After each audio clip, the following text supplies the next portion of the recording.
हारना तब आवश्यक हो जाता है जब लड़ाई अपनों के साथ हो, और जीतना तब आवश्यक हो जाता है जब लड़ाई खुद के साथ हो। मंजिलें मिलें ये तो किस्मत की बात है, हम कोशिश ही ना करें ये तो गलत बात है।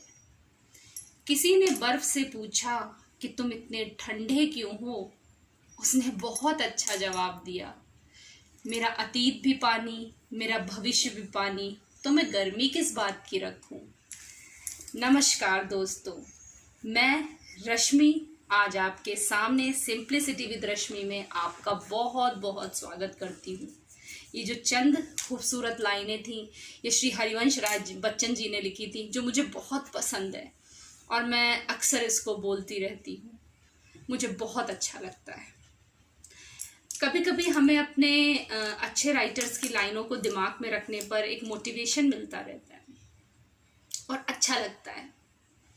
आज का मेरा टॉपिक है last day of the month, महीने की आखिरी तारीख।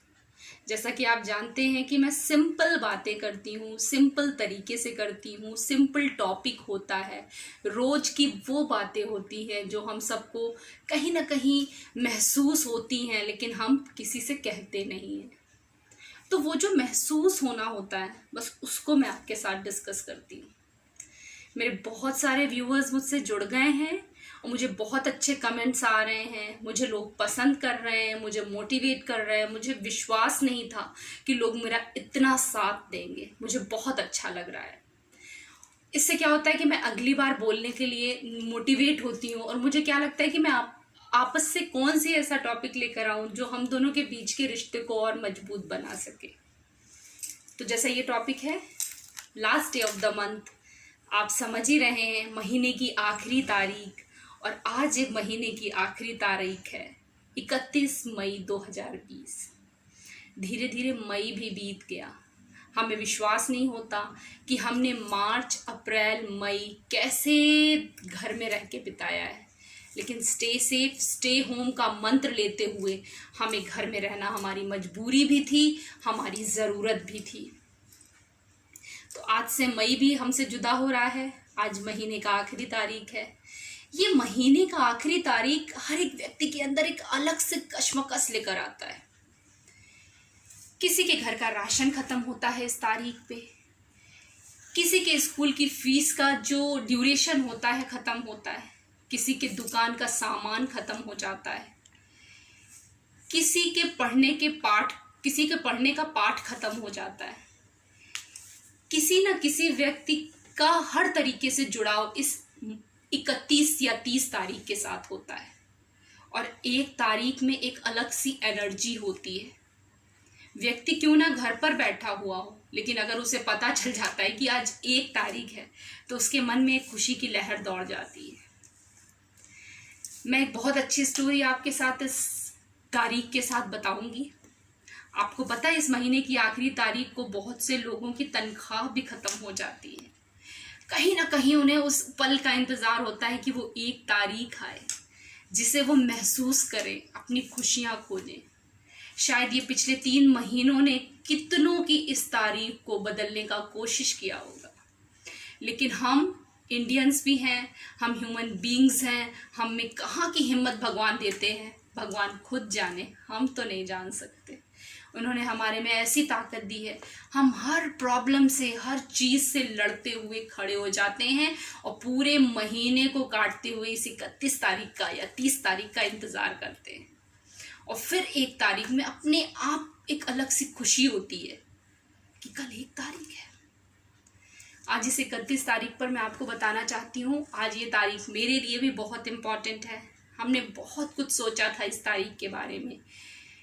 आज मेरे पापा जी का रिटायरमेंट है।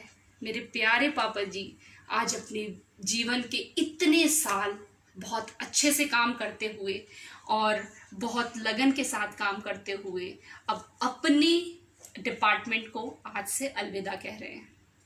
हमने बहुत कुछ सोचा था कि हम सारे भाई बहन, पूरी फैमिली एक होते और उनके इस 2nd अटेम्प्ट को हम लोग बहुत खुशनुमा बनाते। लेकिन कोई बात नहीं, क्योंकि हम लोगों को लॉकडाउन का सम्मान रखना है और प्रणाम पापा जी।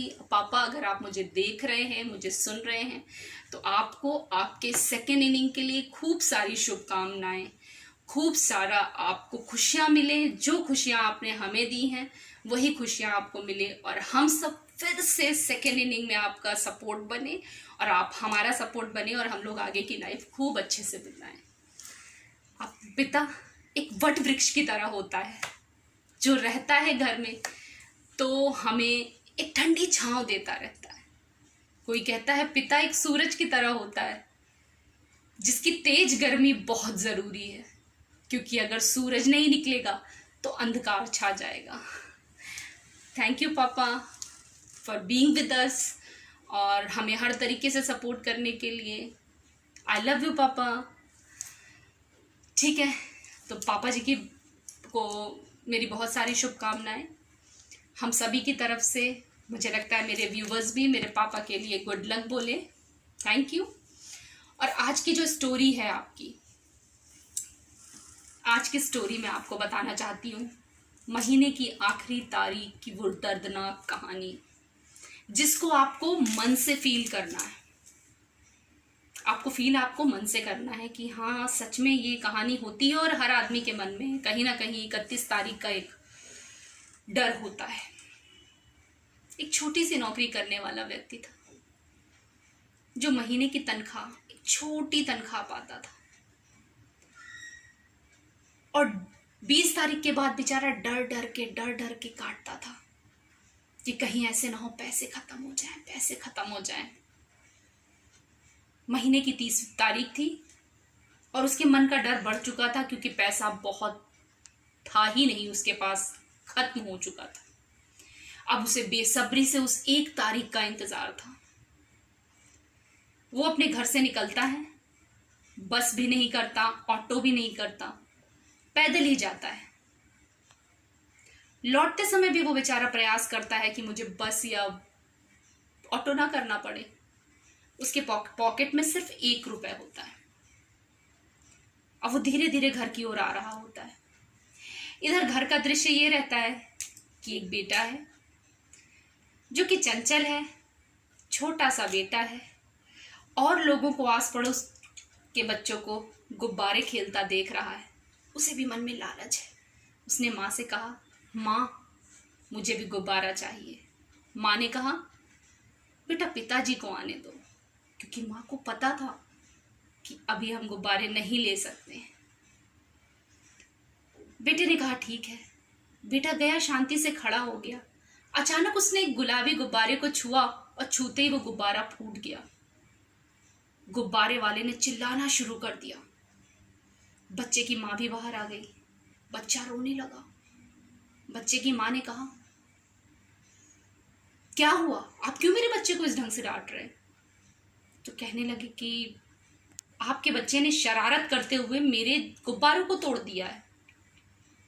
इतने पे पीछे से वो व्यक्ति आ गया जो उस 30 तारीख के दर्द को झेल रहा था और 1 तारीख के इंतजार में बैठा हुआ था। आके उसने बहुत ही जोश से कहा, अरे ओ गुब्बारे वाले, मेरे बच्चे को क्यों रुलाया तूने? उसने कहा, भैया मैंने नहीं रुलाया, इसने तो मेरे गुब्बारे को तोड़ दिया है। तो कहते, कितने का है तेरा गुब्बारा? पूछते वक्त उस व्यक्ति के दिल में धक धक थी कि कहीं ऐसा ना हो कि मैं वो रकम ना दे सकूं। गुब्बारे वाले ने कहा, 1 रुपया दे दो, मैं चला जाऊंगा। अब उस व्यक्ति ने चीरे को चौड़ा करते हुए कहा, ठीक है, बच्चे को रुलाना नहीं। पॉकेट से उस 1 रुपए को उसने ऐसे निकाला जैसे वो 2000 की नोट हो, और उसने वो 1 रुपए उस गुब्बारे वाले को दिया और अपने बेटे को शान से गोद में लेता हुआ अंदर आया। ये कीमत उस 1 रुपए की थी। उसके बाद उसने अपने बेटे को समझाया कि बेटा, कभी ऐसे हमारे पास चीजें ना हो तो आसपास आप देखो, लेकिन छुओ मत। दूसरे दिन 1 तारीख थी। बड़ी ही खुशी खुशी वो ऑफिस जाता है, तनख्वाह लेकर आता है। लेकिन वो जो 30 तारीख के 1 रुपए की जो वो खुशी थी, वो शायद जीवन में कभी नहीं भूल पाएगा। ऐसे बहुत सारे किस्से होते हैं जो हमारे रोजमर्रा की जिंदगी में होते रहते हैं। तो मुझे उम्मीद होगी ये छोटी सी कहानी आपको छोटे से पल के लिए बहुत सारी खुशी देगी। क्या करें, समय बहुत जल्दी बीत जाता है और फिर एक लंबे इंतज़ार के बाद मेरी मुलाकात मेरे दोस्तों से होती है।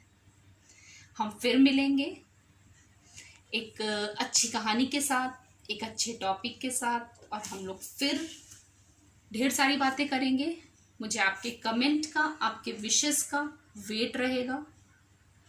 ओके, राधे राधे।